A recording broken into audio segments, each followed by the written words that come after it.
Tapos ito mga kababayan, after niya pong maligo, palabas ako, hinarang niya ako. Narinig niyo naman yung sinabi niya. Gusto mo nang umuwi. Bakit po? Ilang araw na ito mga kababayan na nagsasabi na gusto na niya makasama yung pamilya niya. Lahat po ng mga dinadala natin dito, kinakausap natin yung pamilya nila. At yung iba naman ay talagang yung pamilya ang lumalapit sa atin para humingi ng tulong. Sigurado ka? Opo. Pagdating mo doon sa inyo, anong gagawin mo? Maglinis, tas mamalingki. Eh, yung anak mo, Alagaan ko po. na pangasawa mo, hindi niya gusto yung magulang mo. Ano yung tsura na asawa mo? Pangit po. Good morning sa atin lahat mga kababayan, mga kabarangay. Palabas sana kami. Kaya lang hinarang po ako ni Ate Tintin. May gusto siya na siyang sabihin. Salamat sa Panginoon kasi unti-unti na silang gumagaling mga kababayan. Yan nga mga kababayan, paalis kami. Eh bigla akong kinausap ni Ate Tintin. Nakabili ka ng shampoo mo. Kasi kanina paggising niya mga kababayan, nagkape siya. After niya magkape, humingi ng pera sa akin na 50. Bumili siya ng shampoo niya. Ayaw niya yung mga shampoo natin dito. Kasi gusto niya. Anong shampoo binili mo? Ano, yung Pantene. Pantene. Akala ko cream silk. Yung conditioner bumili po ako. Pantene at saka conditioner. Opo. Okay. Tapos ito mga kababayan, after niya pong maligo, palabas ako, hinarang niya ako. Gusto mo nang umuwi. Bakit po? Ano po kasi gusto ko na pong tulungan si papa ko doon. Sa bahay po. Nananap na po. Magaling ka na talaga. Opo. Okay. Hindi ka na mapipigilan. Ilang araw na ito mga kababayan na nagsasabi na gusto na niya makasama yung pamilya niya. Which is pinag-aralan lang namin, nag-usap kami ng tatay niya nakaraan, yung last check-up niya. So ang sabi ng tatay, kasi alam niyo mga kababayan, lahat po ng mga dinadala natin dito, kinakausap natin yung pamilya nila. At yung iba naman ay talagang yung pamilya ang lumalapit sa atin para humingi ng tulong. Yung lan naman po ang goal ng Team Daddy Frankie, doon sa mga kababayan natin na hindi nila kayang i-travel yung pamilya nila sa pagamutan. Tapos tatakot sila sa mga gastusin dahil sa hirap ng buhay. Yun po yung mga tinutulungan talaga natin. At pag dumating yung time, pag niloob ng Panginoon na magaling na sila, ay siya namang ite-turn over, ibinabalik na natin sa pamilya nila.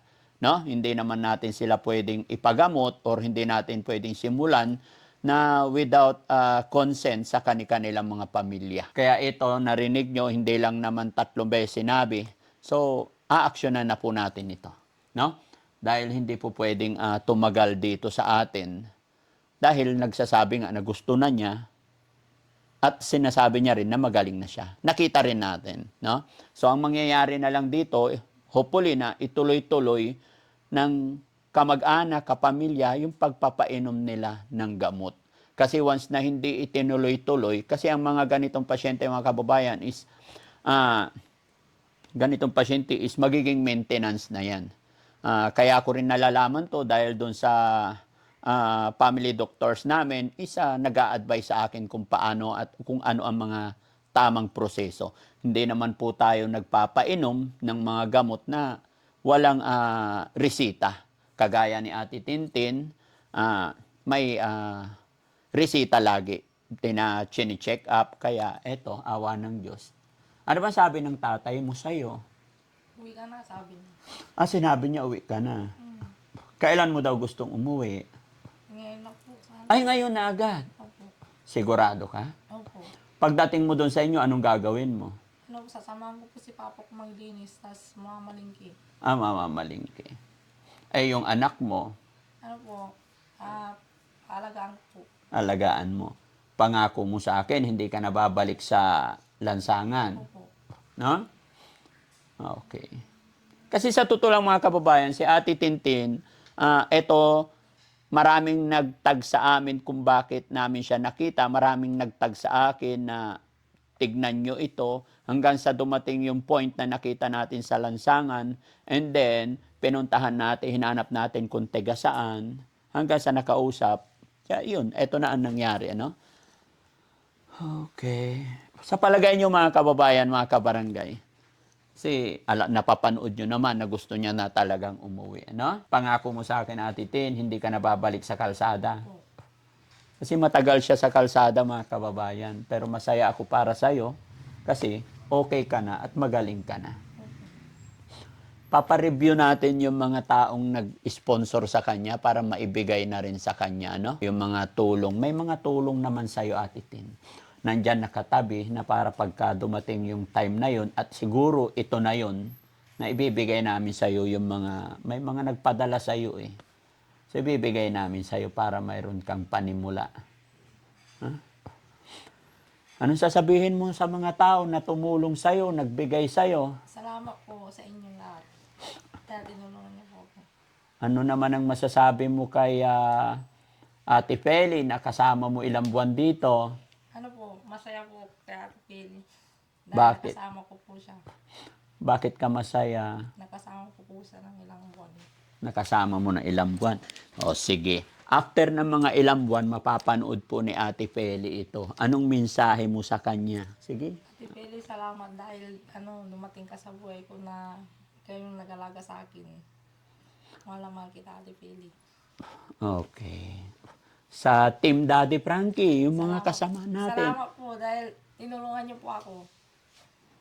Utang na lang po sa inyo dahil tinulungan niyo po ako.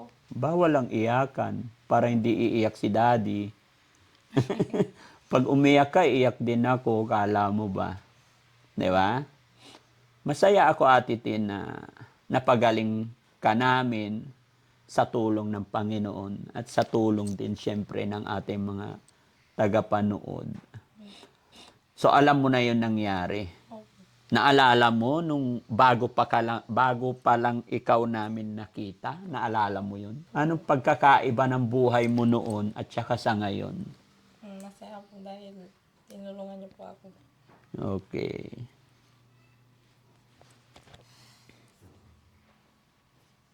Nakaiyak naman.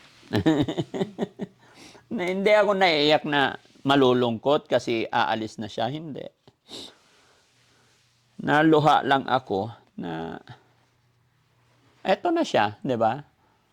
Kung titignan mo noon talagang hindi ka makapaniwala, talagang hindi mo alam kung paano mo sisimulan. Pero sabi ko nga, dahil sa tulong ng Panginoon, tulong ng aking team, at sa tulong ninyo rin, kumbaga, eto na siya. Kung noon, hindi siya mahagilap ng kanyang pamilya, hindi siya nakikita ng kanyang anak, eto, babalik na daw siya at magaling na raw siya. Gaano ka kasigurado na magaling ka na? Ano po, 100%. 100%. Okay. So anong plano mo pagdating doon sa bahay ninyo bukod sa pag-aalaga mo sa anak mo at pagtulong mo kay Papa, ano pa yung mga naisip mong gawin? Maglilinis po ng bahay. Mm-mm. Tapos tutulungan ko po sila doon. Paano kayo mamumuhay ng anak mo tsaka si tatay? Paano yung income ninyo araw-araw? Hindi ko po alam. Hindi mo pa alam. Sa bagay, hindi ka nang pababayaan ng tatay mo. Tsaka may dalawa kang kapatid na lalaki, di ba? Alam ko mahal na mahal ka nila.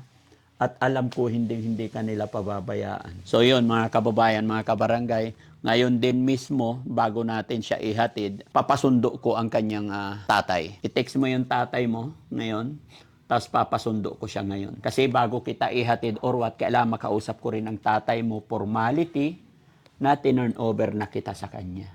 Para walang maging problema. Okay ba yon? So i-text mo siya ngayon, iingatan mo yung cellphone na binigay ko sa'yo. Opo. Huwag ka nang babalik dito, ha? Opo. Ibig kong sabihin, welcome naman. Ang problema, ibig kong sabihin, huwag ka nang babalik sa problema. Huwag kang magpapatalo sa problema. Opo. Lagi kang kakain sa tamang oras. Iingatan mo na yung sarili mo. Alam mo kung saan nagmula yung sakit mo? Yung hindi ka kakain sa tamang oras, yung lagi kang puyat. Ha? Tatandaan mo yung bilin ni Daddy Frankie. Kain sa tamang oras, matulog sa gabi. Tapos sa kinabukasan, maligo, tsaka maglinis ng bahay, magtrabaho, maghanap buhay. Okay. Para sa ganun, mapalaki mo yung anak mo lagi mong tuturuan ng tamang payo ang iyong anak para hindi siya mapunta sa hindi magandang kapalaran. Ha? Opo. Yung asawa mo, hindi na talaga kayo nagkikita? Hindi na, wala na po kami. Bakit kayo nagkahiwalay kasi? Ayaw po yung ugali niya. Tapos lasinggiro. Nagsisi ako sa kanya, ayaw ko siya. Hindi ko po siya gusto. Tapos yung magulang ko hindi niya po gusto. Hindi gusto yung napangasawa mo, hindi niya gusto yung magulang mo. Tapos yung magulang ko hindi siya gusto. Bakit hindi sila nagkakagusto? Mahirap ang buhay niya. Mahirap lang ang buhay. Mm. Paano kayo nagsimula noon kung mahirap ang buhay? Nilihim niya lahat. Nilihim niya yung Buong pagkatao niya. Paano niya nilihim? Hindi po siya nagsasalita. Paano kanya niligawan? Hindi ko po siya kilala. Oo. Tumagal kami ng 1 taon. Oo. Hindi siya sasabi ng totoo sa pamilya ko. Kaya naghiwalay po kami. 1 taon lang kayo nagsama pero 2 yung anak nyo. Paano nangyari yon? Siya po. Nakabubo. Ha? Ha? Hindi ko po gusto yung ugali niya. Kaya nga, sabi mo, 1 taon lang kayo nagsama. Siya po yung gumawa ng anak niya eh. Hindi po ako. Hindi. Ang tinatanong ko kasi, 1 taon lang kayo nagsama, tapos 2 yung anak. Paano niya ginawa? Paano niyo ginawa yun? Hindi pwedeng siya lang ang gumawa. 2 kayo, kombinasyon yun. Hindi ko tinatanong kung paano niyo ginawa yung anak. Ang tinatanong ko, paano kayo nagkaanak? Sa loob ng 1 taon ka mo. Diba? Baka hindi lang 1 taon. 1 taon lang po. O paano niyo ginawa yung anak niyo sa loob na 1 taon, 2? Yung panganay ko po, pinapalaki po namin, tas nabuntis po ulit ako. Kapapanganak pa lang, tapos nabuntis ka agad. Mm. Sabi mo, nilihim niya. Mm. At sabi mo, hindi siya nagsasalita. Paano kanya niligawan? Sa cellphone po. Sa cellphone. Saan kayo nagkakilala? Sa clan po. Anong clan? Yung text po magkipagkita.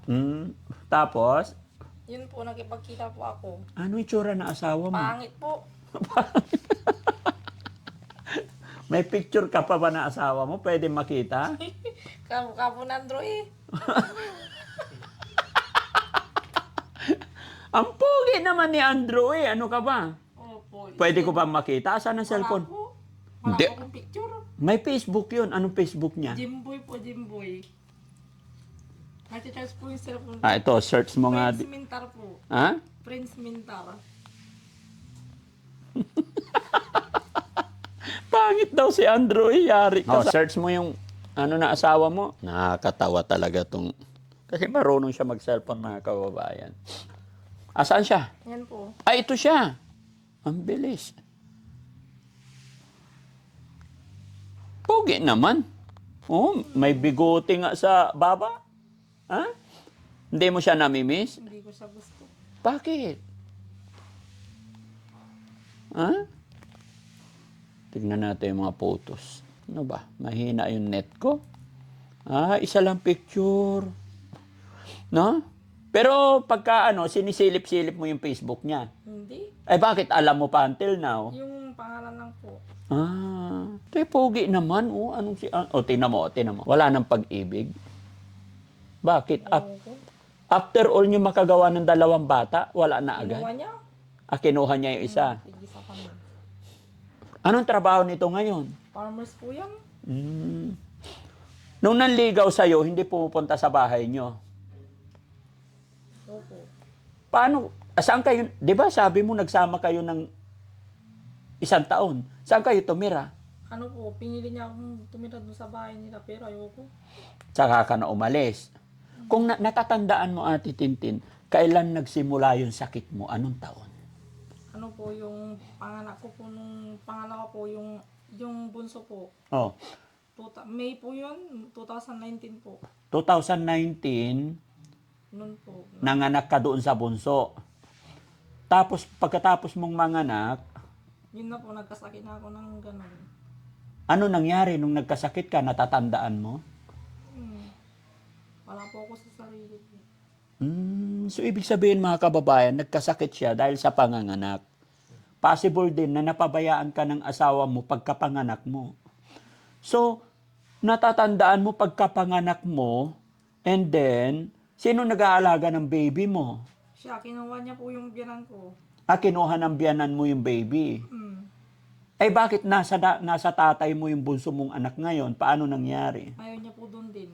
Ayaw din ng anak mo. Hindi, sabi mo kasi, nagkasakit ka, nagsimula ang sakit mo pagkapanganak mo doon sa bunso. Ilang buwan yung anak mong bunso nung ikaw ay umalis sa bahay nyo, nung naggala-gala ka na? Bagong panganak ko po. Naggala ka kaagad. Hindi po. Nandun po sa bahay. Doon ka lang sa bahay nyo. Opo. Tapos, Tapos nung lumalaki na po yun, mga buwan po, naglakad na po ako. naggala-gala ka na. So, ang nag-alaga ng anak mo yung tatay nyo. Hindi po, yung nanay niya. Ay, yung nanay niya. Opo. O tapos, ngayon nasa tatay mo, paano napunta sa tatay mo yung bunso? Ayaw niya po yung bunso. Ayaw ng bunso. Pero nung baby, nandoon sa asawa mo. Nandun na po, talagang kinuha nung bagong panganak po ako. Kinuha nila, oo, kasi nga naman may sakit ka. Kaya nakuha nila. Opo. Pero nung medyo lumaki na, ibinalik sa tatay mo yung bunso. Hindi po, tatang sa kanila yun. Hindi, nasa iyo yung bunso ngayon eh. Alin ba yung panganay? Yung panganay po. Panganay po yung nasa akin. Panganay yung nasa iyo. So yung bunso pa ang nandoon. So maliit pa yung bunso. Ilang taon yung bunso? 3 taon. Okay. At least ngayon, Ate Tintin, okay na siya. Pwede mo nang dalawin yung anak mo, pwede mo silang kausapin. Sa lagi ka lang magdarasal, ha? Huwag na huwag ka mawala ng pag-asa. Pwede kang pumasyal dito pag may problema ka, pag kailangan mo kami. Alam mo na itong lugar na to. Ha? Alam mo na itong bahay na to.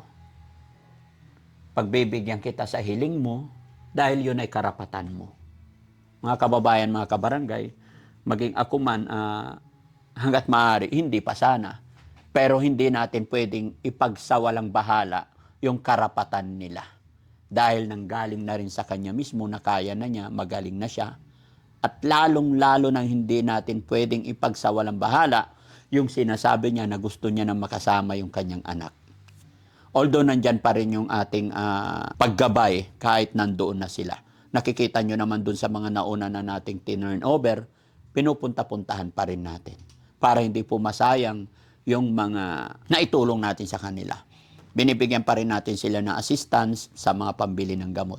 Gaya po ni Ate Lisa, binibigyan natin pambiling gamot.